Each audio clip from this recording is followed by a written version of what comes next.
Hi. I just have to, first, before I start, acknowledge what an incredible meal that was. Thank you so much, Eileen. And just to tell you that it makes my heart sing to see all of the food from local farms, and then it's celebrated with the menu on the table. It was really fantastic because that's what my work is. And so it's proof that this is all happening. So I am...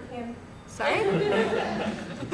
I'm the farm to cafeteria coordinator for Farm Fresh Rhode Island, and I started doing this about 6 years ago as the farm to school coordinator for Kids First, where I worked to encourage school food purchasers in Rhode Island to buy locally grown produce.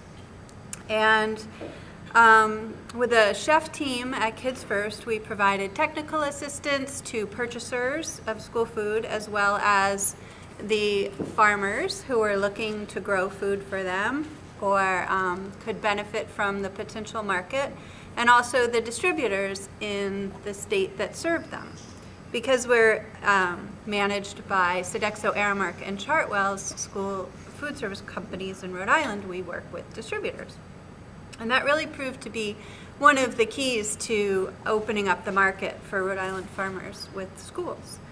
Along with matchmaking and providing chef technical assistance to school food service providers and facilitating conversations between growers and buyers, we also had some pretty strong educational initiatives in the community which were aimed to build demand. So we worked in classrooms and cafeterias, and we went to community events, and we offered people tastes and samples of fresh, delicious food. And we taught them all about the educational or the economic, environmental, and nutritional benefits of supporting local farmers by buying local produce. So I think it was 2010, we succeeded in getting all 36 school districts in Rhode Island to buy locally grown produce, and it continues now. So here in the New England region, we actually have a very strong network of farm to school advocates and local food advocates, and we've all gotten together in the past 3 years to create a regional collaboration called FINE. So we have 6 states of local food advocates working together to strengthen the regional food system. And we're promoting food to hospitals, colleges, universities, and government work sites, doing very similar things that we did here in Rhode Island with Farm to School.